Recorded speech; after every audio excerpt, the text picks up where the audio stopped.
उत्तराखंड में राजनीतिक उथल पुथल मच चुकी है।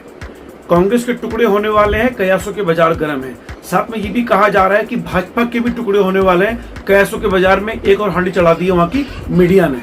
फिलहाल पुष्कर सिंह धामी कहां से चुनाव लड़ने वाले, इस पर भी जबरदस्त कयासबाजी का बाजार गर्म है। इस पर ये वीडियो देखिएगा अंत तक। हाय, मैं रवि के बिंदास बोल में आपका स्वागत है। दरअसल धारचूला के विधायक, कांग्रेस की ओर से जो विधायक हैं, हरीश धामी ने खुला ऑफर दिया है पुष्कर सिंह धामी जी को कि आइए मैं यहाँ से चुनाव लड़िए, मैं अपनी विधायकी का त्याग पत्र दे रहा हूँ। इसलिए मीडिया ने अब एक नया कयासों का बाजार गर्म करवा दिया है कि वो धारचूला से चुनाव लड़ेंगे। इससे पहले उत्तराखंड का मीडिया उन्हें चंपावत से चुनाव लड़वा चुका है, उन्हें कालाढूंगी से चुनाव लड़वा चुका है, उन्हें डीडीहार से चुनाव लड़वा चुका है, उन्हें लोहाघाट से चुनाव लड़वा चुका है, इवन देहरादून की कैंट सीट से भी चुनाव लड़वा चुका है।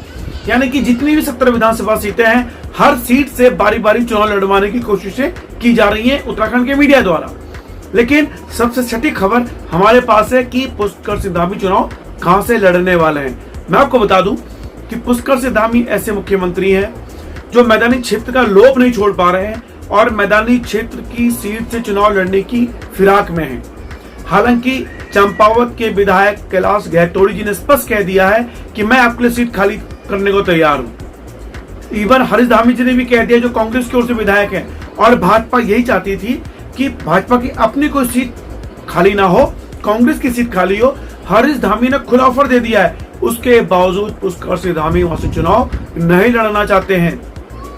क्या नहीं, एक पहाड़ पुत्र जिसने 8 महीने के कार्यकाल में भाजपा को जीत तो दिलवाई, साथ में अपना नाम भी अमर कर दिया इस उत्तराखंड की राजनीति में, वो मुख्यमंत्री आज डर रहा है। वो मैदान के पल्लू में छिपने की कोशिश कर रहा है। मैं व्यक्तिगत तौर से पुष्कर सिंह धामी का जबरदस्त फैन हूं और मैं अकेला सा पत्रकार था पूरे उत्तराखंड में जिसने शुरू से ये कह दिया था कि धामी ने भाजपा की इज्जत बचा ली है। ये युवा मुख्यमंत्री युवाओं के मन में जोश भर रहा है और निश्चित रूप से भाजपा हारबाजी जीत रही है। मैं इतना बड़ा फैन हूं पुष्कर सिंह धामी का। लेकिन जब मैंने ये सुना कि वो मैदानी क्षेत्र का लोभ नहीं त्याग पा रहे, मेरी नजरों से गिरते चले जा रहे हैं पुष्कर सिंह धामी। आप पहाड़ के मुख्यमंत्री हैं। उत्तराखंड बनने की जो परिकल्पना हमारी है वो पर्वतीय क्षेत्रों से है। आपको ईश्वर ने एक मौका दिया है कि आप एक मैदानी क्षेत्र खटीमा से हार गए हैं। अब आपके पास एक मौका है कि आप पहाड़ से चुनाव लड़ें, क्योंकि पहाड़ की समस्याओं को आप समाधान कर सकते हैं, क्योंकि आपके अंदर कुछ कर गुजरने की ललक है। इसलिए प्रधानमंत्री मोदी ने आपकी पीठ थपथपाई और हारने के बावजूद आपको एक मौका दिया है कि चाहिए उत्तराखंड को संभालिए। हे पुष्कर सिंह धामी, उसके बावजूद आप डर रहे हैं, मैदानी क्षेत्र का लोभ नहीं छोड़ पा रहे हो। उनकी नजर, देखिए, देहरादून में कुल 10 विधानसभा सीटें हैं और हरिद्वार में कुल 11 विधानसभा सीटें, यानी 21 विधानसभा सीटों में उनकी नजर है कि कोई खाली हो जाए, मैं वहां से चुनाव लड़ूं। मुझे नहीं समझ में आता कि पहाड़ पुत्र को इस तरह की क्या समस्या है कि वो पहाड़ से चुनाव नहीं लड़ना चाहता। पहाड़ की अस्पताल की व्यवस्थाएं, शिक्षा व्यवस्थाएं, सड़क की व्यवस्थाएं, पानी की व्यवस्थाएं, बिजली की व्यवस्थाएं आप तभी देख पाओगे जब आप वहां पे उसी विधानसभा सीट से चुनाव लड़ोगे, वहां के लोगों का आप दर्द जान पाओगे। और मुख्यमंत्री होते हुए जब आप वहां से विधायकी के चुनाव लड़ोगे तो आप गांव की थाप ढूंढोगे, चलोगे, तो आप वहां का दर्द महसूस कर पाओगे धामी जी। इसीलिए मैं चाहता हूं कि आप पहाड़ी क्षेत्र से चुनाव लड़ें, लेकिन आप मैदानी क्षेत्र का लोभ नहीं त्याग पा रहे हैं। मैं बड़ा हैरान हूं। मैं आपका जबरदस्त फैन हूं। निश्चित रूप से जान लीजिए, अगर आपने मैदानी क्षेत्र से चुनाव लड़ा तो मेरी नजरों में आप गिर जाएंगे। और मुझे लगता है कि ये पूरे उत्तराखंड का दुर्भाग्य होने जा रहा है अगर आपने मैदानी क्षेत्र से चुनाव लड़ा, क्योंकि जो पहाड़ पुत्र पहाड़ी होने का दावा करता है, उत्तराखंडी होने का दावा करता है, पहाड़ी उत्तराखंडी टोपी पहन के प्रधानमंत्री मोदी के बगल में खड़ा होता है, उसे अधिकार नहीं है कि वो अपने को पहाड़ पुत्र कहे। फिर आप मैदान पुत्र ही ठीक हो। और जिस तरह से भू कानून और परिसीमन की बात चल रही है, मुझे नहीं लगता कि फिर आप कुछ काम करने जा रहे हो, क्योंकि मैदानी क्षेत्र का लोभ आपके अंदर जो ये आ रहा है, लोग कयासों के आधार पर कह रहा हूं मैं ऐसा।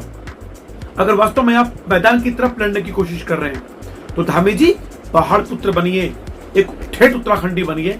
और उत्तराखंड की दुर्गम क्षेत्र की धारचूला एक दुर्गम क्षेत्र का इलाका है। हरीश धामी जैसा व्यक्ति, जो निश्चित रूप से बहुत, मैं उनके घर गया था, मैंने आपको बताया भी था कि उनके 2 बच्चों से मिला, बड़े मासूम से बच्चे हैं, और उनके घर में मैं एक कुत्ते से भी मिला हूँ। और वो कुत्ता कौन सी प्रजाति का कुत्ता था भाइयों? हंस की प्रजाति का कुत्ता, उससे मैं वहां मिला। फिलहाल एक बहुत अच्छा परिवार है हरीश धामी जी का। वो खुद कह रहे हैं कि आइए चुनाव लड़िए। तो धामी जी, आपको धारचूला से चुनाव लड़ना चाहिए, चंपावत से भी चुनाव लड़ सकते थे, आप डीडीहाट से भी चुनाव लड़ सकते थे।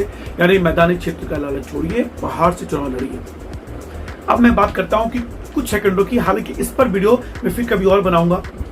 ये कयासों के बाजार में ये है कि उत्तराखंड जनता पार्टी जो उमेश कुमार ने बनाई है। उमेश कुमार कौन है? उमेश कुमार एक पत्रकार है, समाचार प्लस के संपादक है, सीईओ है, जिन्होंने स्टिंग बनाया था हरीश सिंह रावत और हरीश रावत जी का, हरीश सिंह रावत जी के साथ मिलकर, और त्रिवेंद्र रावत जी ने जिसको बहुत ज्यादा परेशान किया। और अब वो कानपुर में विधायक हैं, कानपुर से, जिन्होंने खुल्लम खुल्ला चैलेंज किया था चैंपियन को और उनकी धर्मपत्नी को हरा के वो यहाँ से चुनाव लड़े। अब उन्होंने एक पार्टी बना दी है, उत्तराखंड जनता पार्टी। फिलहाल इस पर बात करूंगा मैं बाद में, लेकिन इतना ही मुझे कहना है इस वीडियो पर कि उत्तराखंड जनता पार्टी में जो ये कयासों के बाजार डाले जा रहे हैं कि भाजपा और कांग्रेस के लोग मिलकर इस पार्टी को ज्वाइन करना चाहते हैं और उसकी सरकार बनाना चाहते हैं, तो बता दूं ये सिर्फ और सिर्फ उमेश कुमार जी की चाल है अपनी पार्टी को हिट करवाने की, मीडिया के माध्यम से इस बात को फैलाने की। ऐसा कुछ नहीं होने जा रहा। भाजपा के विधायक किसी हाल में नहीं टूटने जा रहे हैं। हाँ, कांग्रेस के विधायक टूट सकते हैं, लेकिन उत्तराखंड जनता पार्टी से इसका कोई लेना देना नहीं होगा। अगर होगा तो सिर्फ और सिर्फ भारतीय जनता पार्टी से। फिलहाल इस वीडियो में इतना ही। अगर पसंद आए तो शेयर और लाइक जरूर कीजिएगा इस वीडियो को और सब्सक्राइब कीजिएगा।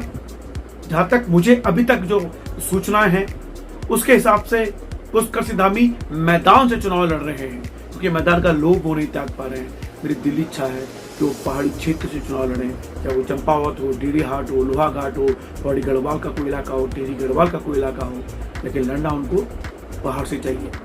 धारचूला का ऑफर उन्हें त्यागना नहीं चाहिए।